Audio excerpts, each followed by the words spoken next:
बिस्मिल्लाहिर्रहमानिर्रहीम। अल्लाहुम्मा सल्लि अला मुहम्मदिन व अला आलि सय्यिदिना मुहम्मदिन व बारिक वसल्लिम। ए अल्लाह पाक, हमें मांगने का सलीका नहीं आता, फिर भी हर रोज़ हाथ फैलाए इस यकीन के साथ कि तुझसे मांगते हैं कि तेरे सिवा कोई हमारी दुआओं को कबूल करने वाला कोई नहीं है। ए अल्लाह पाक, हमारी टूटी फूटी दुआओं को ना देख, हमारा तुझ पे जो यकीन कामिल है उसको देख और हमारी तमाम हाजतों को पूरा कर दे। आमीन सुम्मा आमीन। अल्लाह रब्बुल इज़्ज़त, ए सारी कायनात के शहंशाह, ए सारी मखलूक को पालने वाले, ज़िंदगी मौत का फ़ैसला करने वाले, आज मेरे साथ जो जो इस दुआ में शामिल है, जो भी हाथ उठ के ये दुआ मांग रहे हैं, उनकी दिलों की दुआओं को कबूल फरमा ले और उसे अपने बारगाह इलाही में इज़्ज़त दे, उनको वो मर्तबे दे जो वो चाहते हैं, उनके दिलों को, जिनके दिलों के भेद तू जानता है, उनको पूरा कर दे। या अल्लाह पाक, ये आँखें बहुत बहुत तरसती हैं तेरे घर के दीदार को, सबको अपने घर की ज़ियारत करवा दे। आमीन सुम्मा आमीन। अस्सलाम वालेकुम, कैसे हैं आप सब? उम्मीद करती हूँ कि आप सब खैरियत से होंगे। आज चिकन की कोफ्तों की बहुत ही यम्मी सी ये रेसिपी मैं आपके साथ शेयर करने जा रही हूँ। तो सबसे पहले उसके लिए हम लोग ना 1 किलो जो चिकन का सीना है ना, बोनलेस पीस, वो लेंगे, उसको छोटी-छोटी बोटी के क्यूब्स में कटिंग कर लेंगे। यहाँ पर ना हम लोगों ने इसको धो के अच्छी तरह से वॉश करके ड्राई किया, इसमें पानी बिल्कुल भी नहीं होना चाहिए। अब यहाँ पर हम लोग इसमें कुछ स्पाइसेस ऐड करेंगे, आप लोगों ने यहाँ पे इसका स्क्रीनशॉट ले लेना है। तो ताकि आपको बाद में आसानी हो। ये है 1 चाय का चम्मच ब्लैक पेपर पिसी हुई, 1 चाय का चम्मच है दरदरा मिर्च का, रेड चिली फ्लेक्स फ्लेक्स का और 1 चम्मच गरम मसाला, 1 चाय का चम्मच, ये सारा कुछ अभी मैं ले रही हूँ। 1 चाय का चम्मच नमक, 1 चाय का चम्मच पिसा हुआ धनिया और 1 चाय का चम्मच यहाँ पर हम लोगों ने चाट मसाला लेना है। इन सभी इंग्रेडिएंट्स को हम लोगों ने, यानी कि गरम मसालों को, इसमें ऐड कर देना है। अब यहाँ पर ना मैंने मीडियम साइज़ का एक प्याज लिया था, उसको छोटे-छोटे स्लाइसेस में उसकी कटिंग कर दी थी। 1 केजी जो चिकन है ना, उसके लिहाज से एक मीडियम साइज़ का प्याज इनफ है। और यहाँ पे 1 चम्मच हम लोगों ने लेना है पिसा हुआ लहसुन अदरक का पेस्ट हम लोगों ने इसमें ऐड करना है। और यहाँ पर हम लोग लेंगे 7 से 8 अदद सब्ज़ मिर्चें, ये ज़रा थोड़ी-सी तीखी होती हैं, तो अगर आप लोग ज़्यादा स्पाइस खाना चाहते हैं तो और मज़ीद बढ़ा सकते हैं, या कम खाना चाहते हैं तो कम कर दीजिएगा। यहाँ पर हम लोगों ने हरा धनिया लिया है और ये एक मुट्ठी भर के मैंने ले ली थी। इसकी जो डंडियाँ होती हैं उनको काट के जो बाकी नीचे वाला पार्ट होता है ना, वो हम लोगों ने इसमें ऐड कर देना है। अब यहाँ पर ना हम लोगों ने ब्रेड के 2 स्लाइसेस ऐड करने हैं। इससे जो हमारे जो कोफ्ते हम बनाने जा रहे हैं ना, यानी कि चिकन के जो कोफ्ते हैं, यकीन मानिए इतने ज़बरदस्त उनकी बाइंडिंग होगी ना, ना वो टूटेंगे और मलाई की तरह मुँह में घुलेंगे। यहाँ पे मैंने ना 1.5 चम्मच के करीब ना बटर का ले लिया था, ये सॉल्टेड बटर है। तो आप लोग उसको ऐड करते हुए ना नमक का थोड़ा-सा ध्यान रखिएगा। अब यहाँ पर ना हम लोगों ने सिर्फ़ थोड़ा-सा चंद सेकंड चॉपर को चलाया, उसके बाद मैंने यहाँ पे 2 चम्मच भर के फ्रेश क्रीम की ऐड कर दी है। अगर आपके पास फ्रेश क्रीम नहीं अवेलेबल है तो आप लोग घर की दूध की मलाई भी इसमें ऐड कर सकते हैं। और जैसे ही कीमा इस तरह फाइन सा हो जाएगा ना, तो आप लोगों ने उसको निकाल लेना है। चलिए अब कोफ्ते हम बनाना स्टार्ट करते हैं। सबसे पहले हाथों को ऑयल के साथ ग्रीस कर लेना है और एक स्पून ले लेना है आपने, जितने आपने साइज़ के कोफ्ते बनाने हैं, इस तरह स्पून से आप लेंगे ना, तो आपको पता होगा कि आपने इतनी क्वांटिटी निकाली और इक्वल क्वांटिटी के और एक साइज़ के कोफ्ते बनेंगे।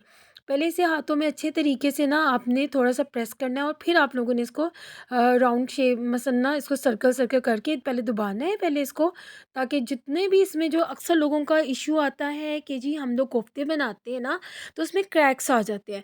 जब आप इसे थोड़ा-सा हाथ पर प्रेस करके फिर इसको राउंड शेप देंगे ना, फिर कभी भी कोफ्ते के अंदर क्रैक नहीं आएँगे। कभी भी आप फ्राइंग कर लें, उसे सालन बना लें, तो उसमें ना वो टूटेंगे नहीं। इसी तरह हम लोग अब बारी-बारी ना कोफ्ते बनाते जाएँगे। ये देखिए ऐसे प्रेस करना है और उसके बाद आप लोगों ने इसको ना राउंड शेप पेड़े की तरह देने, जैसे कि हम एक आटे का पेड़ा बनाते हैं। तो इतना साइज़ इनफ है, इससे बड़ा साइज़ आप लोगों ने कोफ्ते का नहीं रखना।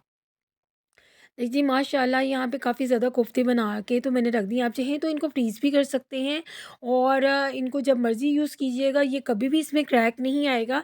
बिना फ्राई किए भी अब इसे रख सकते हैं। अभी हम लोगों ने झटपट से आप लोगों का इसका एक मज़े का सालन बना के दिखाना है कि जो आप याद करेंगे कि क्या ही लाजवाब सालन बना है।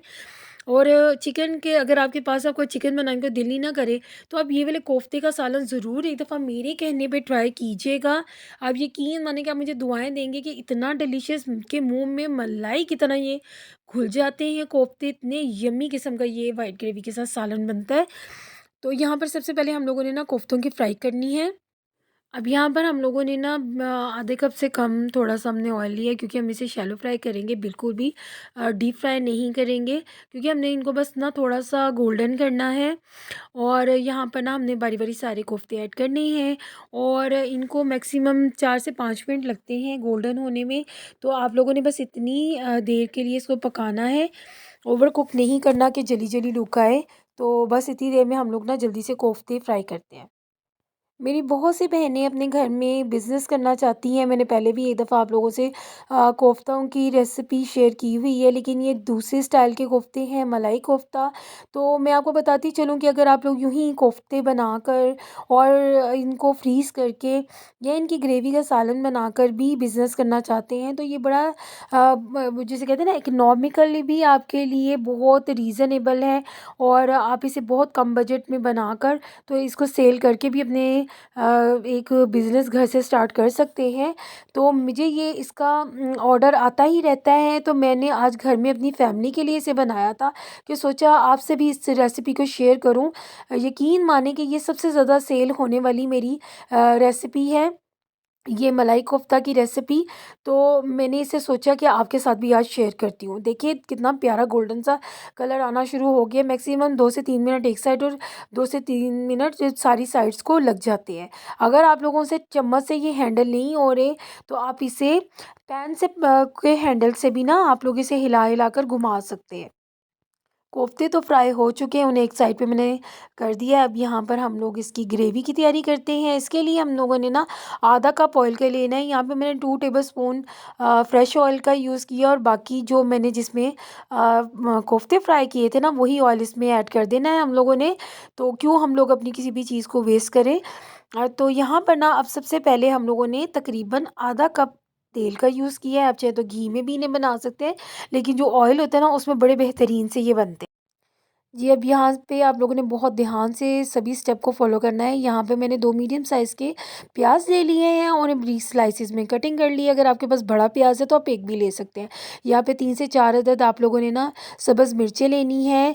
12 या 18 या जितने भी आपके पास काजू आप लाइक करते हैं, वो इसमें ऐड कर देने हैं। अब यहाँ पर ना हम इनको थोड़ा-सा सौते करेंगे, यानी कि प्याज़ को बहुत ज़्यादा गोल्डन नहीं करेंगे, यानी कि जब तक ये ट्रांसपेरेंट जिस तरह पिंकी सा होता है ना, उस तरह हम लोगों ने इसे ट्रांसपेरेंट प्याज को करना है। तब तक ना ये थोड़े से काजू भी फ्राई हो जाएंगे और सब्ज़ मिर्चें भी थोड़ी सी कर हो जाएंगी। जैसे ये होंगे इस तरह, देखिए ज़्यादा गोल्डन नहीं किए, तो हम लोगों ने इन सारी चीज़ों को निकाल दिया और इनकी एक पेस्ट सी बना ली है।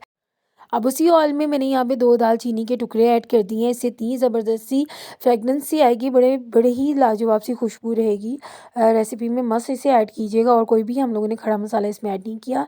1 टेबलस्पून यहाँ पर मैंने लहसुन का पेस्ट ऐड कर दिया है। आप चाहें तो चॉप किया हुआ भी डाल दें, पेस्ट भी डाल सकते हैं। अदरक इस स्टेज पे नहीं डाला मैंने, तो बड़ी प्यारी सी इसकी भी खुशबू आएगी। अब हम लोगों ने ना इसकी भुनाई करनी है, यानी कि जो ये कच्चापन होता है ना लहसुन का, वो ख़त्म करना है, वरना वो रेसिपी को पूरा ख़राब कर देता है। अगर आप लोग इसकी ना अच्छे तरीके से इसका कच्चापन ख़त्म ना करें, भुनाई ना करें ना, तो वो ज़्यादा देर नहीं लगती, आधा मिनट लगता है।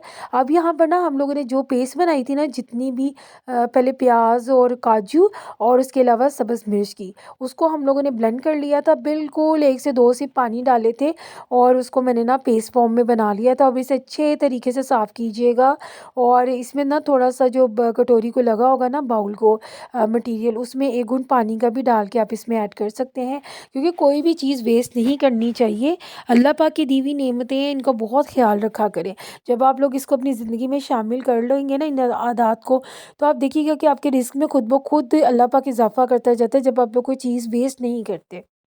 अब हम लोगों ने इसकी 1 मिनट के लिए भुनाई करनी है। उसके बाद हम लोग इसमें कुछ ड्राई मसाले डालते हैं, कुछ स्पाइसेस ऐड करते हैं। इसका भी आप स्क्रीनशॉट ले लें। बड़े बेसिक से ये मसाले हैं जिनको हम लोगों ने ऐड करना है। ये 1 चाय का चम्मच काली मिर्च का है, 1 चाय का चम्मच सफ़ेद मिर्च का है, 1 चाय का चम्मच नमक का है, 1 चाय का चम्मच ज़ीरा पाउडर है, 1 चाय का चम्मच पिसा हुआ धनिया है। इन सब चीज़ों को ऐड करके अब हम लोग यहाँ पर मसाले के साथ इसकी भुनाई करेंगे, ताकि जितने भी मसाले हैं ना, वो इस जो ग्रेवी है इसमें रच बस जाएँ, और इसकी भुनाई पे टाइम दीजिएगा थोड़ा-सा। एक बेहतरीन सालन की पहचान ही यही होती है कि आप उसकी भुनाई कितनी अच्छी करते हैं। जितनी अच्छी एक सालन के मसाले की भुनाई करेंगे ना, उतना ही जो खाने का टेस्ट है ना, वो दुबाला होता है। तो यहाँ पे बड़ी ज़बरदस्त ये अभी से ही खुशबू पूरे घर में फैल गई है, और देखिए कितना सेपरेट कितना ज़बरदस्त सा सेपरेट होना शुरू हो गया मसाले से ना ऑयल यहाँ पर, क्योंकि पहले ही हम लोग सारे मसाले की कुकिंग कर चुके हुए थे, जो प्याज वगैरह, तो अब ज़्यादा टाइम नहीं लगेगा। अब इस स्टेज पे ना हम लोगों ने ना यहाँ पर हाफ़ कटोरी दही का ऐड कर देना है। फिर वही बात कहूँगी कि अच्छे तरीके से हर चीज़ को साफ़ करना चाहिए, और इसी स्टेज पे हम लोगों ने ना दही ऐड कर दिया है। पानी भी यहाँ पे मैंने ऐड नहीं किया, क्योंकि अभी हम लोग ना मसाले की भुनाई कर रहे हैं। माशाल्लाह 3 से 4 मिनट हम लोगों ने मसाले की भुनाई की है, और देखिए कितना ज़बरदस्त सा सेपरेट हो चुका है ऑयल यहाँ पर, और दही की भी जो कच्चापन है वो भी ख़त्म हो गया है। अब इस स्टेज पे हम लोगों ने जितनी भी कोफ्ते फ्राई किए थे वो इसमें ऐड कर देंगे, क्योंकि मैंने आपको जैसे बताया कि मैं अपने घर में फैमिली के लिए ये डिनर टाइम पे बना रही हूँ, तो इसीलिए मैंने सारे कोफ्ते उसी वक्त इसमें ऐड कर दिए हैं। आप देखिए कहीं से भी किसी भी कोफ्ते के ऊपर कोई क्रैक नहीं आया, और कोई टूटा नहीं है कहीं से भी।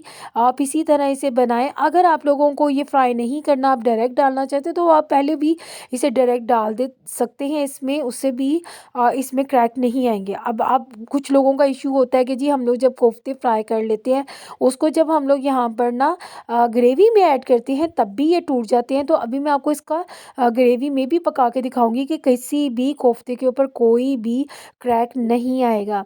अब इस स्टेज पे हम लोगों ने ना थोड़ा-सा रिक्वायर्ड पानी डालना है। मैंने यहाँ पे आधा ग्लास पानी का इसमें ऐड किया है, ताकि जो ये ग्रेवी है ना और ये कोफ्ते, इनकी अंदर ही कोफ्ते थोड़े से और मज़ीद पक जाए, क्योंकि इन्हें हम लोगों ने बिल्कुल 4 से 5 मिनट ही फ्राई किया था। और ये हार्ड बिल्कुल नहीं बनेंगे, इतने मलाई की तरह ये डिलीशियस से बनेंगे ना, कि मैं आपको बता नहीं सकती। अब इसे हम कवर करके 5 से 6 मिनट के लिए मीडियम फ्लेम पे इसको पकाएँगे, ताकि ये जितनी भी ग्रेवी में कोफ्ते हैं ना, ये पक जाएँ। अब माशाल्लाह क्या ही खुशबू आ रही है, और क्या ही जायका है। मेरे कहने पे इसे इस दफ़ा ज़रूर ट्राई कीजिएगा। अभी इसे 1 से 2 मिनट और मैं मीडियम फ्लेम पे कुक करूँगी, क्योंकि मुझे इसकी ग्रेवी थोड़ी-सी और कम चाहिए।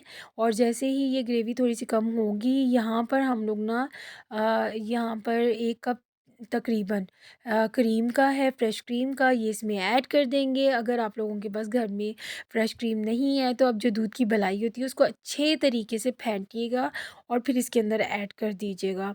और मैंने जैसे कहा था कि घर के बेसिक्स कुछ इंग्रेडिएंट्स होते हैं, उनसे ही हम लोग रेसिपी बनाएँगे। तो यहाँ पर अब हम लोगों ने ना इसे तकरीबन 1 से डेढ़ मिनट और मज़ीद कुक करना है, इससे ज़्यादा कुक नहीं करना। बहुत ज़बरदस्त सा इसका ऑयल सेपरेट हो चुका है, और इस स्टेज पे हम लोगों ने इसकी गार्निशिंग करनी है हरे धनिये से। हरा धनिया इसके ऊपर हम लोग डालेंगे, और ये अब मेरी तरफ से बिल्कुल डन है। अब यहाँ पर हम लोगों ने इसका फ्लेम ऑफ कर देना है। बहुत ज़बरदस्त से यम्मी से मलाई कोफ्ता विद वाइट ग्रेवी बन के रेडी हो चुकी हैं। देखिए कि किसी भी कोफ्ते में कोई क्रैक नहीं आया। अगर आपको मेरी ये रेसिपी पसंद आई हो, तो प्लीज़ मेरे चैनल को सब्सक्राइब कीजिएगा, बेल आइकॉन के बटन को प्रेस कीजिएगा, ताकि आने वाली हर नई रेसिपी आप तक बआसानी आ सके। और इसे इस दफ़ा मेरे कहने में ज़रूर बनाइएगा। मिलते हैं किसी और रेसिपी में, तब तक के लिए अल्लाह हाफ़िज़।